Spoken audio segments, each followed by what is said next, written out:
శ్రీ గురుభ్యో నమః. శ్రీమాత్రే నమః. మా భక్తి టీవీని ప్రోత్సహిస్తున్నటువంటి మా ప్రేక్షకులందరికీ 2026వ సంవత్సరము ఆంగ్ల నూతన సంవత్సరపు శుభాకాంక్షలు తెలియజేస్తూ ఉన్నాం. కొత్త సంవత్సరం వచ్చేసింది అనగానే ప్రతి వారికి కూడా చాలా ఉత్సాహంగా ఉంటుంది. ఈ సంవత్సరం మనం ఇల్లు కొనుక్కోగలుగుతామా, మన గ్రహస్థితులు ఎలా ఉన్నాయి, మనము ఫలానా నక్షత్రంలో పుట్టాము, లేదా నక్షత్రం తెలియని వారికి మన పేరు ఇది కదా, ఈ పేరు మీద ప్రారంభమైనటువంటి అక్షరముతో ఈ సంవత్సరం అంతా ఎలా ఉంది మనం చూసుకుంటూ ఉంటాము. ఇక ఈ సంవత్సరం ఎలా ఉండబోతోంది, వివాహం అవుతుందా, ఇంట్లో కుటుంబ సభ్యులకు వివాహం అవుతుందా, మంచి ఉద్యోగం వస్తుందా, వ్యాపారంలో మనము సస్టైన్ అవ్వగలుగుతామా, ఏదైనా మంచి వాహనం కొనుక్కోగలుగుతామా, కారు, సెల్ ఫోన్లు ఇలాంటి విలువైన వస్తువులు కూడా మనం కొనుక్కోగలుగుతామా, ఇవన్నీ కూడా చాలా ప్రశ్నలుగా ఉంటూ ఉంటాయి. 2026 ఆంగ్ల నూతన సంవత్సరం ఎలా ఉండబోతోంది అని మనము అన్ని రాసుల వారికి కూడా ఇప్పుడు తెలియజేసుకుంటాము. గురువు గారి యొక్క స్థితి సంచారము జనవరి 1వ తేదీ నుంచి జూన్ 1వ తేదీ వరకు వక్రించి మిథున రాశిలో ఉంటుంది. ఆ తదుపరి జూన్ 1వ తేదీ నుంచి అక్టోబర్ 31వ తేదీ వరకు గురువు గారి యొక్క స్థితి సంచారము కర్కాటక రాశిలోకి వస్తూ ఉంది. ఇక్కడ ఇంకొక విషయాన్ని తెలియజెప్పుకోవాలి. జూన్ 1వ తేదీ వరకు పూర్తిగా వక్రించట్ల, మార్చి 7వ తేదీ వరకు వక్రించి ఇక అక్కడ దగ్గర నుంచి రుజు మార్గంలో ఉంటూ జూన్ 1వ తేదీన కర్కాటక రాశిలోకి వచ్చేస్తున్నారు. అలాగే ఈ కర్కాటక రాశిలో ఉన్నటువంటి గురువు గారి యొక్క సంచారము సింహ రాశిలోకి ఎప్పుడు వస్తుంది?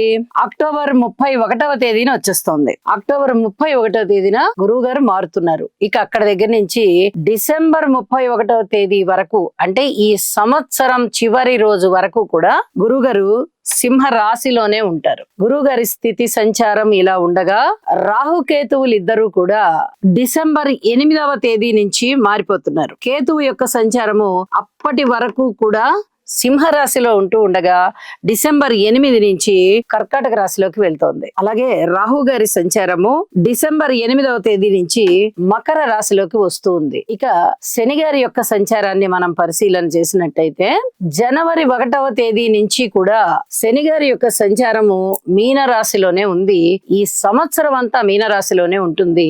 అయితే ఆగస్టు 11వ తేదీ నుంచి డిసెంబర్ 11వ తేదీ వరకు ఈ కాలంలో మటుకు 122 రోజుల కాలం అన్నమాట. అది ఈ కాలం మటుకు శని గారు వక్రించి ఉంటున్నారు. ఈ వక్రం అనేది డిసెంబర్ 11వ తేదీన వక్రం వీడిపోతోంది.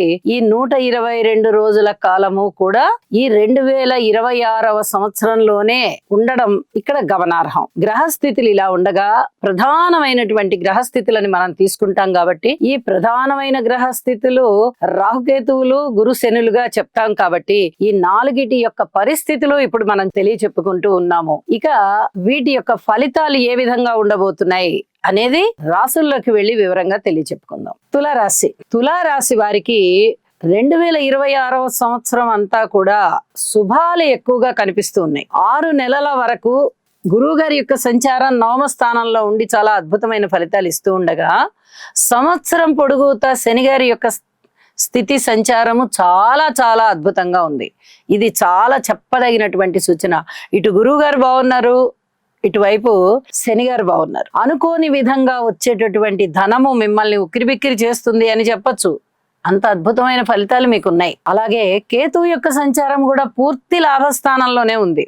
ఇక్కడ 3 గ్రహాలు అనుకూలంగా ఉన్నాయి. 9వ స్థానం బాగుంది, ఏకాదశం బాగుంది, షష్టం బాగుంది. అనుకున్న పనులు అనుకున్నట్టుగా నెరవేరుతాయి, కార్యసిద్ధి కలుగుతుంది, నిచ్చిన మెట్లు ఎక్కినట్టుగా అద్భుతంగా ఉన్నత స్థితికి వెడతారు. ఇది చాలా ఉత్తమమైనటువంటి గ్రహస్థితులు అనమాట. 3 గ్రహాలు, పెద్ద గ్రహాలు అనుకూలించడం సంవత్సరం పొడుగుతా అంటే అది అసలు మాటలైన విషయం కాదు.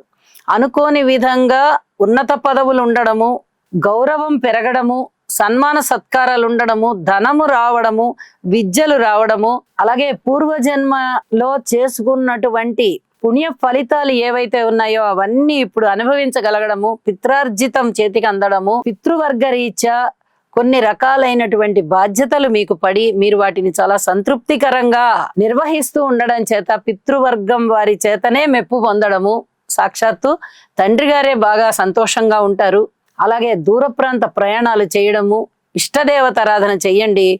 ఇంకా ఇంకా మంచి ఫలితాలు ఉంటాయి అని చెప్పి తెలియజేస్తూ ఉన్నాను.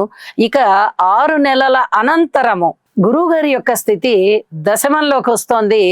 గురు బలం ఉండడం లేదు, రాహు బలం లేదు, కేతు బలం బాగుంది, శని గారి బలం బాగుంది. ఈ 2 గ్రహాల బలాల వల్ల మీకు ఏదైతే సాధించాలి అనుకుంటున్నారో ఆ వాటికి విజయావకాశాలు మెండుగా ఉంటాయి, ఎక్కడా తగ్గడం లేదు. ఇక రాహు గారి యొక్క స్థితి సంచారానికి గాని సంతానం విషయంలో పూర్తి ఓర్పు కలిగి ఉండండి.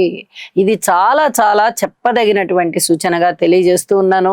అలాగే డిసెంబర్ 8వ తేదీన రాహు గారి యొక్క సంచారం ఎప్పుడైతే అర్ధాష్టమంలోకి మారిపోతోందో మకర రాశిలోకి, మళ్ళీ తిరిగి కొన్ని రకాల ఇబ్బందులు అయితే ఉంటాయి రాహు గారి వల్ల.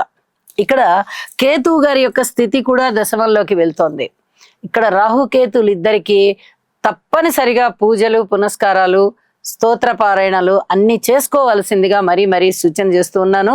గురువు గారి యొక్క స్థితి ఎప్పుడైతే దశమ స్థానం నుంచి మళ్ళీ తిరిగి ఏకాదశంలోకి డిసెంబర్ 31న వస్తుందో అప్పటి నుంచి మళ్ళీ తిరిగి చాలా చాలా అద్భుతమైన ఫలితాలు ఉండబోతున్నాయి.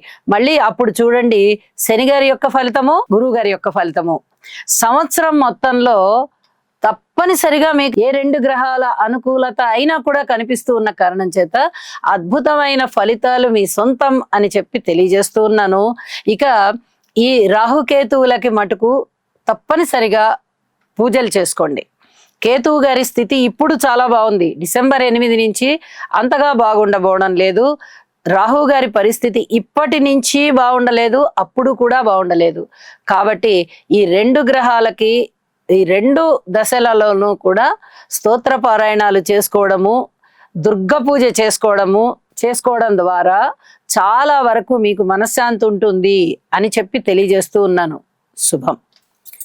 సర్వే జనా సుఖినో భవంతు.